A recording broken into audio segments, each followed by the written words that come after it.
There's, oh, hold on, Chris. They were just telling us we didn't have audio. On me? On me. On both of us. We didn't have both of audio. us. So, guys, we're apologizing for that. I want to say thanks, Beth Moncrief, for telling us about the audio issue. One of the downsides is pushing all the buttons and forgetting to push a button. So we might want to redo that intro there. About Okay, we'll just go in reverse. We're going back. Okay, the opening slate's in. Okay, Chris, we're going to count you down in 1, 2, or 3, 2, 1, and we're back up again. All right. Hey, we had some audio problems just a moment ago. Welcome to Sunday Night Live. Glad you're joining us this evening. And my name is Chris Cannon. I'm the associate pastor and worship leader here at First Baptist Troy. And beside me, to my left, is my distinguished guest tonight, Mr. Thomas Miller. Welcome, hello there. Thomas. Hello. Feels like this is deja vu. I think we just did this a second ago. Deja vu all over again? That's right. Yeah, thank you for being here tonight. Of course, normally you're here. But tonight, Thomas is our guest. Harlan is out this evening, still on vacation. And I think passing through the Temple Belton area. Yeah, he was in West about 30 minutes ago. According to what I tracked down with Kathy's Facebook, that's how I stalk people. I can tell where they're at. See, when you they were post at the check your stop, I locations. assume. So. But we're glad they have driven a long way these last couple of days, so we're thankful for their safe travel. But so tonight it's going to be myself and it's going to be Thomas, and Thomas is our special guest, and we're talking church technology in church ministries and in worship service.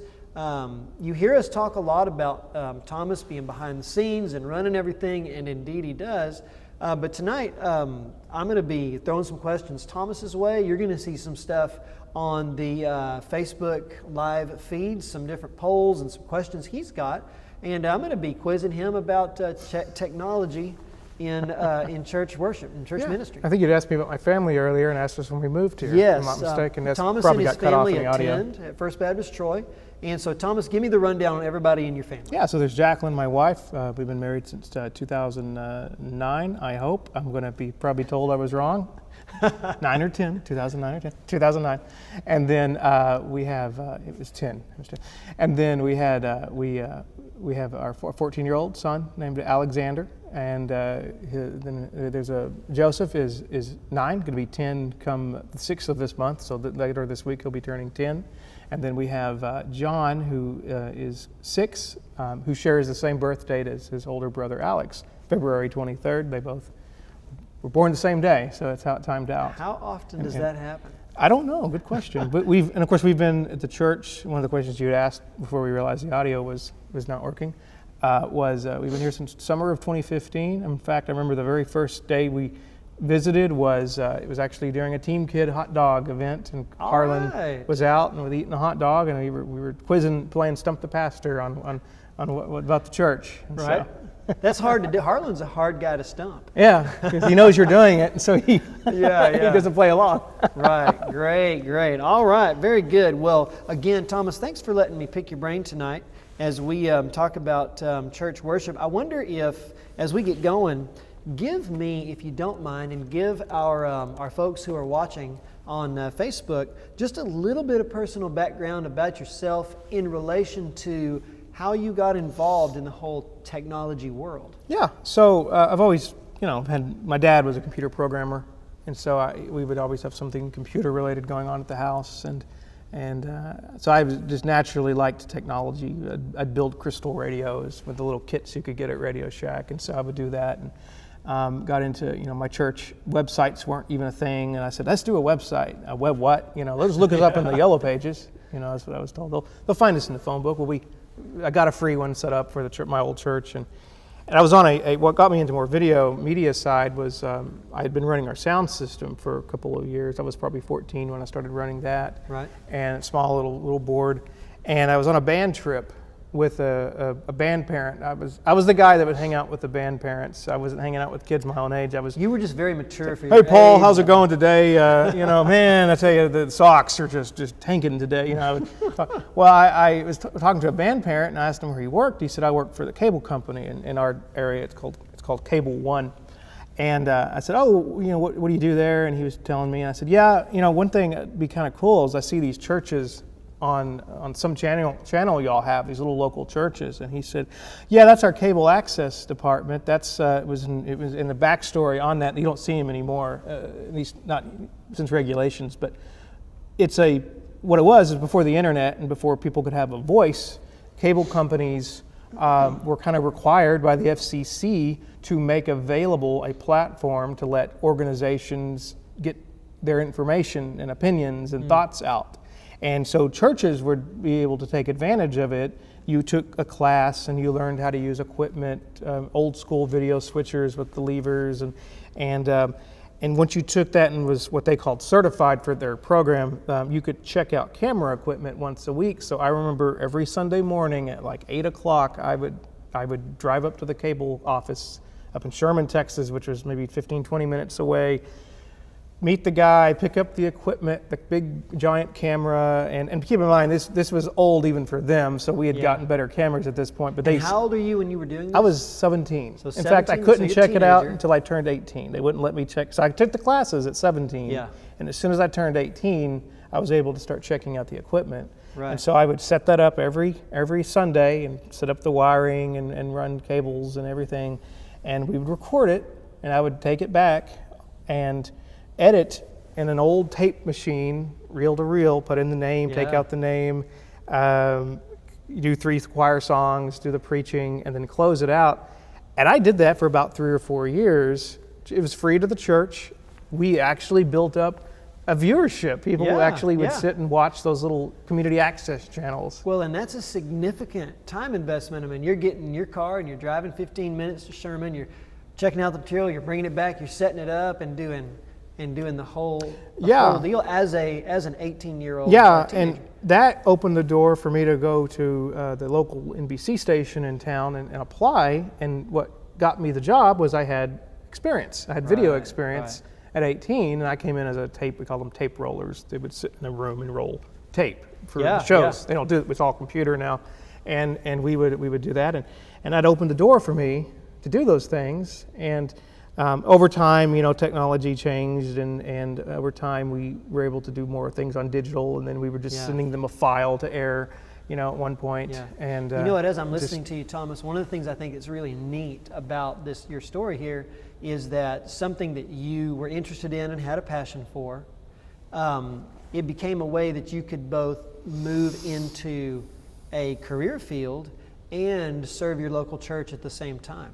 Yeah. I think it's just a neat, how it dovetailed kind together. of came together. And so ever since then, I would always be the guy who would say, "Hey, you know what? I hear there's these things called podcasts." Just talk to my old pastor.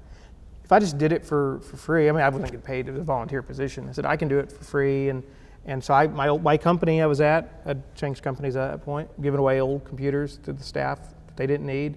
Got an old computer, got some software, and we recorded the podcast once a week, and we started doing that. And we had people starting to listen through that. And just it all melded together, realizing, this is what you can do in church ministries. And I'd look at First Baptist Dallas, and I'd look at Saddleback. What are they doing? What are they doing? Yeah. Of course, those guys have budgets in the millions to spend on media, and we were like, what's a budget? Yeah, we do this for free. You have money? You pay people to do this? Yeah.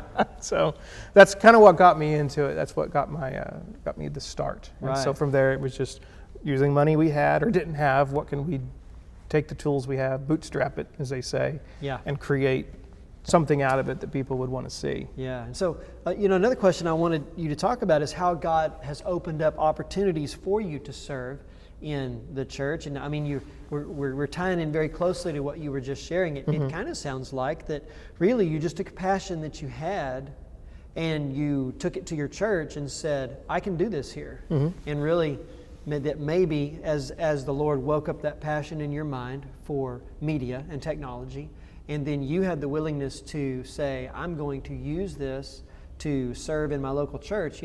I think a lot of times folks, maybe young people who are kind of maybe tech savvy or whatever, they're saying, well, I don't know what I could really do in the church.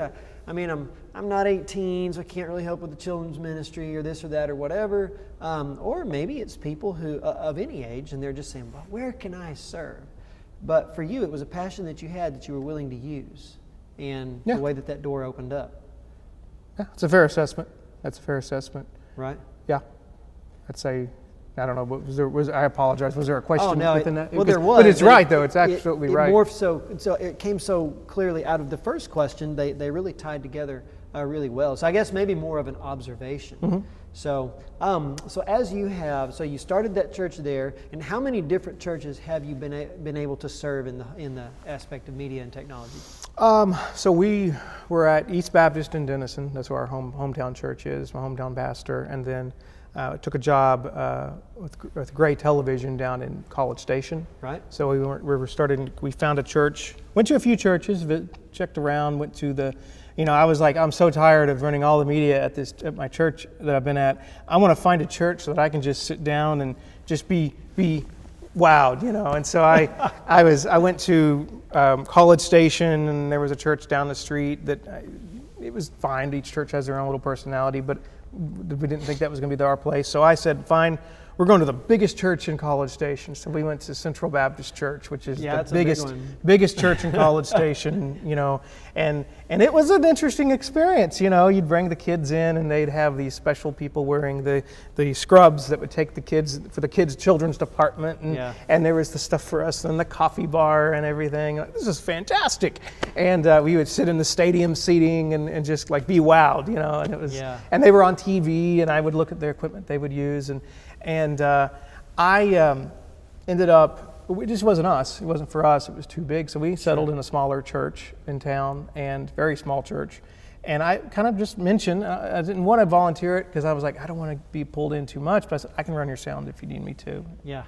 And they did. So they said, sure, start tonight. And so I set up, and they did rehearsals like Sunday mornings at 8:30 a.m., kind of like we do. But then they would do Wednesday night rehearsals from 7 to 9, and then the Sunday rehearsal was a pickup from that rehearsal. Yeah. And they had, Sunday night rehearsal for the people at night that we'd get there, and so it was fun. And I did leave out a church. It was a church I went to probably early 2000s that ex-wife and I gone to Weatherford, Texas, and that's where I learned about the kind of software you can use. So like we use Easy Worship, and I don't want to bore people with how the sausage is made, but I learned about the software systems out there that are specifically for churches that you use for presentations and things like that. And so that's where I really started having fun, and used that as a base to build up my hometown church, because we moved back, and I just took bits and pieces like, oh, these guys are live streaming, these guys are not, these guys use this, and I said,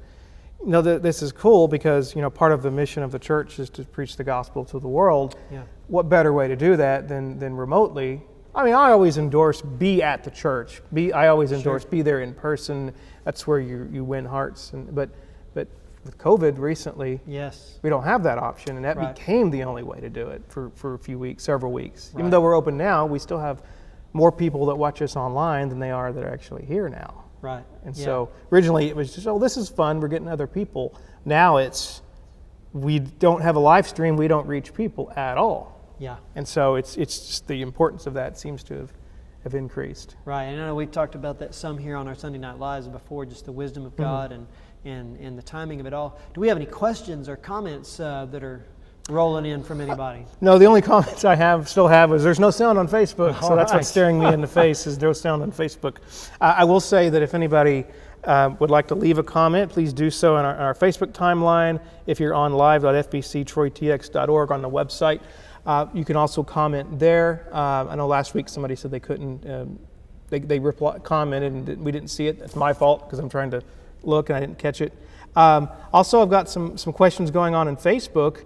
One was pertaining to how has technology enhanced your worship service? And then the other question would be, how has technology hindered your experience, your life? Because I think part of our discussion can be, with me, we've talked about my background, but where can media in the church be a hindrance? Right. Where can it be a distraction? Yeah. I like what we do, but I know that also, I've been to churches through this life and through conferences that will go all out for the media. They'll have the very fast-moving backgrounds, and they'll have the almost Broadway production every Sunday. Yes. And that's I won't badmouth churches that do that. That's Sure. fine. I mean, that's if that's their style, great. That's a lot of effort. I was at a church where a young kid had said, our bass player didn't show up. Should we cancel the praise and worship tonight? And fortunately, the guy running it said, no. What are you thinking? But it was one of those questions of at what point does the media of your church, Yeah. I don't mean the media that we're talking about in politically, but the media Yeah. presentation, music, and when does that cross the line? And it's a tough call. Yeah, it is. Because, I used to say people on their cell phones in church was a distraction. Well, now maybe they've got their Bible loaded. Yes. Maybe they're using the Bible app. I Maybe know. there's preachers that preach from the Bible app. Right, for sure. And I've done that. And I know back when I used to work with teenagers, I would start our Bible study time saying, if your phone is out, I'm going to assume you're using your Bible app or taking notes. Yeah. Yeah. If you're just joining us, I am my name's Chris Gannon. I'm here with our tech guru extraordinaire, Thomas Miller, and we are talking church technology and media in church and worship. Thomas, we've kind of been moving this direction just now, but what is, in a nutshell, or just flesh it out as clear, however you will, your vision, the way you see the use of media in both church ministries and in worship services? It's a tough call. It's like asking me what's the 5-year plan. If you'd asked me 2015, I would have said it's not this. Oh, well, yeah. I think what we're going to see more of is the reliance on remote forms. I'm never remote forms. Tell us, what do you mean by remote being a live stream. There are tools that we have locally at this church, but also that exist, where the interaction, 10, 15 years ago, you didn't have people during your sermon raising hands, asking questions, and talking to each other and interacting with it. At least if you did, that was rude. Yeah. If they were doing that. The difference now is you can chat through comments, you can ask for prayer requests. There's churches that have maybe social media teams that are monitoring their live streams and responding to people and asking questions during Facebook Live, and on our other platform, Carrie is posting the Bible verses. So whenever you say a Bible verse, she's posting that to the page. And so I think you're going to see more of the interactive qualities involved. Hands down, you can't get away from in person reaching out to people. Well, and let me ask you about that, because some years back there was a deal that popped up, and it was called Virtual Church. Mm-hmm. And they didn't have a building, a facility, they didn't gather. It was all done online in sort of a chat type community type of a deal. And I looked at that and thought, man, that cannot be good. And so on the one hand, with COVID, we have been forced into virtual church in a lot of ways. But on the other hand, don't forsake the gathering. I was going to say, assembly of the saints. In Hebrews chapter 10 there. So then we ask a couple of questions. What is the assembling of the saints? And how does technology affect, how we live out biblical mandates like that? What do you think? Repeat those last two sentences.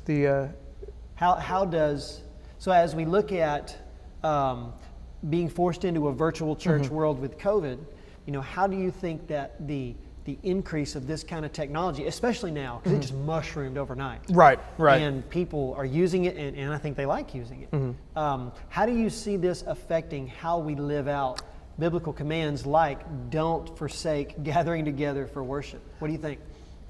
I think the intention was likely, and this is me interpreting, I could be, don't hold me to it. I think the intention of what it was written was it was in person. However, I think if you can't be, it is an alternative. Yeah. Small group Bible study is done through Zoom and through other apps. I think the spirit of the law in this case would be, is if you're meeting online, does that negate what's being told? But the spirit is you're able to still talk to people directly. What's the difference between your Sunday school teacher calling you on the phone and talking? If you're a shut-in, you obviously can't. which this technology has helped even with shut-ins. Yeah. I think that if I would apply a biblical perspective to it, it's what we have. It's what we have to work with. Right. And if you have to work with it, great. I know there are some churches that aren't as fortunate. Harlan has posted a comment in here. Things like you were talking about different technologies. We have closed captioning now. Yeah. We didn't have that a few months ago even. Yeah. It's very new for us. So I think for people, you do what is comfortable. I don't want people getting so comfortable that when things do ease up and it's okay to meet again, that they just, I'm going to stay home today, watch the church, and I've had my church for the week. Yeah, and I even commented twice, and so I participated. I commented twice, so I participated in the sermon. But I think that people do miss the in person. Yeah, I know I do. And I think that we'll see those who, and I don't want to judge anyone who's been watching us online even before COVID. There's reasons too. Obviously, there are reasons where it's helpful to do that. And you can't. Maybe you used to come here and you miss the service. For the longest time, I would listen to my old church's podcasts because I missed the pastor that was there. And I would walk to it, and I would jokingly say that my walk is 2 Bretts in length, meaning 2 Brett Castle sermons in length when I'd walk around the neighborhood. Gotcha.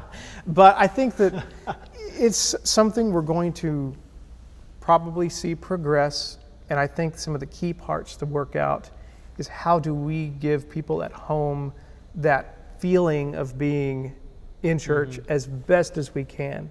Right. Do we get on camera separately and say, hey, folks watching us on Facebook or live stream, we appreciate you joining us today.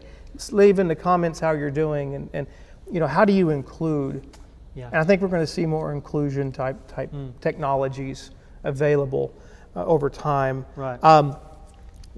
For example, with what we have here currently, according to Harlan, and you probably have a background on it as well, the only reason we started live streaming was because there was a soldier that wanted to watch the Easter service in 2010, 2011. He was in the Middle East. Yeah. And he wanted to watch a service. So you guys, Harlan and everyone, priced out what it needed to have happen. And they got the camera and that computer, which to this day, we're still using all that. And we've gotten our money's worth, right? Gotten your money's worth. And it still does the job. Yeah.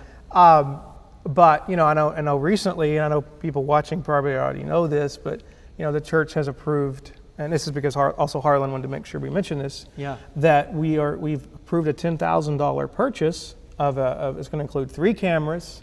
It's going to include, and they'll be crystal clear, and you'll be able to see the hair on Harlan's head. And I say hair, I meant singular. Sorry, Harlan, just joking there. But you'll see the hairs on his head. He has more than one, I promise. And you can, and it'll just allow for a better quality service, because a lot of people, and I won't, I may have digressed a little bit, but I'm going to. No, I was actually going to ask you to talk about that setup and where you see the future of what we're able to do here with that setup. Yeah, I mean, I think if your dreams don't scare you, got those first. If your dreams don't scare you a little bit, then they're not worth pursuing. Right. So the fact that we got the camera system, that was a big ask. Yeah. I'm not planning to ask for that amount in the future, at least not anytime soon.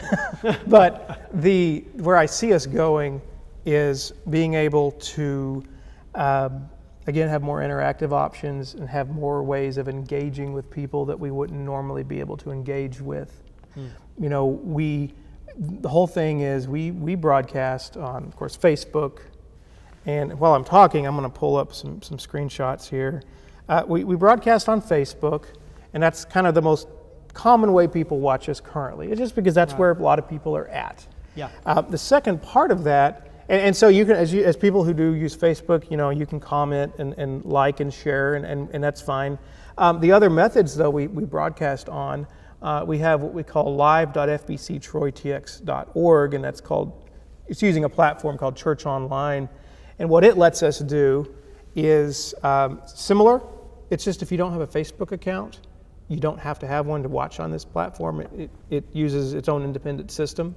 So you're able to, if you don't want to get a Facebook account, don't want to be on Facebook, this is the option for you. It's just live.fbctroytx.org.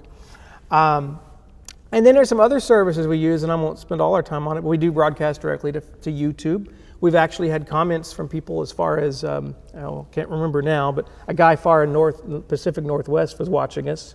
He was actually from Central Texas and Right. found us and was Was he appreciative. in Washington State? May have been I think Washington it was. State. Don't quote us on that, but we think it was Washington. It's in one of the comments, and he mentioned that he's seen us, and Harlan has seen so many people over the months, even the years that we've been live streaming on Facebook, that will comment and say, "You're that preacher on computer. I saw you. Someone shared that." Yeah. And the fact that we're reaching people, Yeah. even for a few seconds at a time. We reached over 200 people today. That doesn't mean that 200 people were in there watching us at the exact same time. Right. But they were in there long enough for us to make an impact. Yeah. And I'm seeing people's names I've never seen before commenting and liking our content and sharing it. And then, we're on Twitter, and we're on, for the younger groups, it's called Twitch. I mean, we find all these services that are free. Yeah.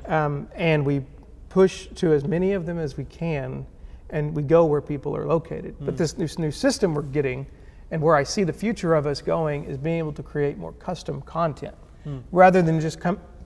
Excuse me about the cough here. Pardon me, coming in and just, okay, we did our Sunday service, we're done. We have the potential to reach people throughout the week at almost a flip of a switch. Right. This setup right here takes some time to set up, and it's good for Sunday evenings. But this new setup, it'll be easy to operate, so people Right. can come in, and we can have more volunteers. Speaking of which, if you'd like to volunteer, let me know. Well, and we can. Oh, go ahead. In all seriousness, just playing off what you said at the beginning, how you got into this as a teenager, starting with the audio on a soundboard, and then you're working your way into the video.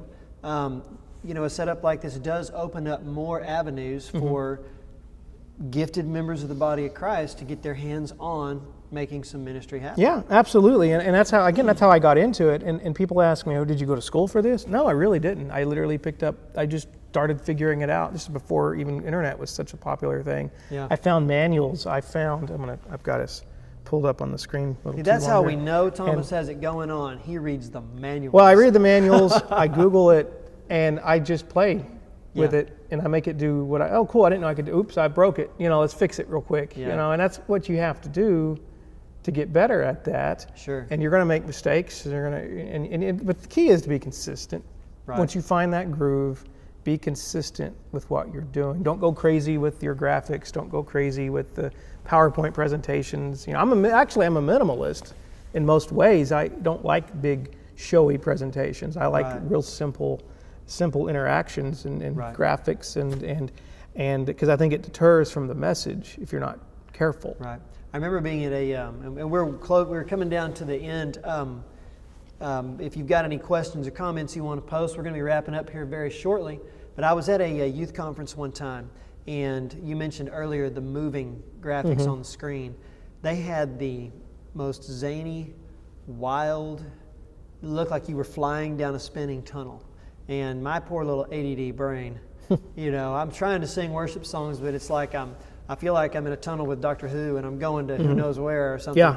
But so it can go overboard. It can be distracting. But hearing you like to find the balance of good consistency. And if at the end of the service everything went smoothly, the technology worked, but nobody knew you were there, Yeah. it's a thumbs up. Son. Well, and that was something I was kind of talking to Rhonda about this morning. Is my mindset, I can easily complicate things if I'm not careful. Right. I just don't want to oversimplify. But running this audio and running kind of what we do in the mornings, because Dalton Trees helps with the punching the buttons on Yes. the caption or the names that come in and Right. moving cameras around. Well, we've got Dalton up there. And we've got Rhonda, and you. and then That's me. That's our three up. Yeah. And honestly, I do need at least 1 to 2 more people, especially when we get the system in place. There are going to be some more checks because you need somebody who can sit and monitor the sound more consistently. You need somebody that can monitor the stream consistently, Right. and almost calling as a director position to say, okay, stand by on camera 3, punch up 3, because you're going to be able to do transitions with this new setup and have different shots, different angles. Yeah. Don't tell Lynn and Nancy, but we'll be able to get shots of them specifically. Some close-ups, right? If we wanted to. And so it'll give us some options. Sure. And I think it's something I would like to see us using even throughout the week for others, for the youth, for reaching youth specifically, finding out what system they use. Because I jokingly say that we're big on Facebook, but some of the upcoming generation is not on Facebook, or Instagram, or even Snapchat. Snapchat doesn't do live video, but they're on nothing because we've as parents, and they've seen probably how intrusive it can be. And I think that it's going to be interesting to find where the next generation lands. And we need the next generation plugged in, especially into the media side, because that's how you're going to reach people of your own generation. Most people do very well reaching their own generation, their own age range. And I was a young guy at one time, and now I'm not as much. But but you reach that generation, and we need more. We do need more of that. We need people who are wanting to learn sound, but also, even preaching, and I think you're going to see a lot more mixed use. No longer do you just have a social media guy. You have a person who's a youth pastor who also knows social media and just integrates it into their normal routine. I'm going to cut a video. I think it just gives us, and I'm reading a comment from Harlan, and I'll see if I can publish it without it cutting off. It might cut off part of it. But he says, how does this make going to the uttermost parts of the world that Jesus commands us to do possible, and what more can we do? Kind of the best way to answer that is A, embrace that we can. B, share it with people. Literally on your timelines, if you see something going on, just share it. Tell people, hey, just like you were talking about this morning on sharing the gospel, you're gonna have people who are like, but if they know you, you could easily say, hey, you want to watch the service with me, or watch a few minutes of the service? Let me know what you think. You do that. He was talking about the world. Harlan was talking about reaching parts of the world. We've got Osvaldo tunes in frequently. His family tunes in frequently, and we see it all over the place. We've had people from Ireland and just wherever. And, how do you do it? You find content that's maybe relevant to those types of people, to those areas. But it started with personal relationships. And I think that's a key, is you can reach people through digital and send emails and Facebook messages. But most of the time, people go to church, whether in person or online, because you invited them. To do it. Churches don't just magically grow from nothing. They grew because somebody invited them. And I think that's a key. And we're commanded to. We're commanded to share the gospel, but we do need to be inviting people. And that's kind of my fear with COVID, is I don't want us to, because it takes 6 weeks to rebuild a routine. What do you do when things go quote unquote back to normal, or at least as normal as they can be? How do you keep people engaged? And I say that as a real question. I mean, if people watching have ideas, definitely share them with the church or with Harlan, me. I don't care. If you don't like what you're seeing, share that too. I mean, we want to know these things so we can do a better job. We don't want to put stuff out there that people just don't really want to watch. This is one of those few things that people have to make a conscious decision to watch this. Coming to church every Sunday, those people get into that routine. I'm going to be at church every Sunday. That's just what I do on Sundays. Well, I don't have to be in church this Sunday. Do I even want to watch church this Sunday? And that is where you need to keep people connected, is it that interchange? How do I get people to want to continue watching? Is it content? Usually, is it music? Is it how we present it? Do we need to be more one-on-one with people? It's tough, especially when you have people in the room that you also have to pay attention to. And you just can't make it all about the live stream. I know in speaking this morning and last Sunday, my wife was giving me a little critique, and she said, man, I didn't feel like you addressed the online audience very much. And I thought, oh man, I didn't. And at one point I was, speaking, and I looked up at that camera and I thought, I haven't said anything to the online watchers. And so this morning, trying to, you go across the room with your eyes up, and then across the room and up, and just considering the reality of that audience that's out there. Yeah. Any other comments or questions that have come in? No, not that I'm seeing here. Thank you, Beth. Beth Moncrief says, appreciate Thomas. I appreciate that. I'll put that on the screen just so I can feel important a little bit here for a second. There it goes. Thank you. Yes. Well, this is doable. I was afraid originally that I wouldn't be able to push all the buttons and You did it. do everything. That's Made a lot mistake going at the on. beginning. I didn't unmute us Yeah. from the Well, main channel. Thomas, we're grateful for your service, for the passion that God has given you for media and technology and the way that you use it to enhance what your local church can do in glorifying the name of Christ. And we look forward to seeing more and more people being touched by these things. As we wrap it up, I think a couple of things that really stick out to me are, if there are any young people who are watching this, or if you're a parent or a grandparent and you have kids or grandkids, and you want to they want a way to serve, or you say, hey, this is something that I could present to my son or my daughter or my grandson or granddaughter, and just say, hey, have you ever thought about this? Because the opportunities for technology are there. Right. And Right, and it's not even, I don't care what age you are, if you want to help, definitely, but it's a good, I'll put it this way, and I know we're kind of hitting out of our time here, but it's kept me in church, because whenever you have an obligation, you have to go. Right. And there are times that I didn't want to go. There are times that I didn't want to be involved in church. Not, like, because I was angry, I'm like, I'm tired, I don't want to go. Yeah. But I went because I needed to, because I was obligated to be there, and I got something out of that. What I need, I was there for. I needed to hear something. Right. It's usually those days that I don't want to go, then I have to force myself to go because I have to.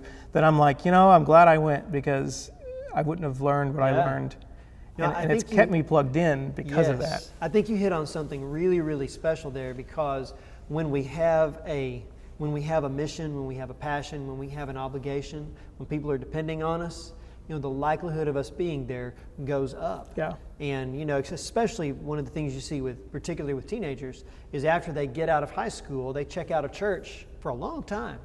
And It's easy to do, and I would have been one that did that, but I couldn't. For the technology. Yeah, because my late teens, early 20s, that was probably where I was more actively at that time involved with. I would record our VBS programs. I'd go around, shoot video, and create a video at the end of VBS to show the kids. I would add the music to it. I would make CDs, because we had a license that let us make copies of the VBS music and give out to the kids. And that kept me grounded at that age range, because you lose, as statistically, you lose the teenagers from about 18, 19, after you get out of high school, because parents can't make them go anymore, to probably early 30s, when they've now had a family and they're like, I need my kids plugged into something again. Right. Let's go back to church. Yeah. You see that resurgence in the late 20s, early 30s because of that. And so having a place to serve then can help keep that connection. I agree, I think 100% it's really, on that. really awesome. So if you're a parent or grandparent, or you're a young person watching, technology, we have opportunities here for you to get plugged in.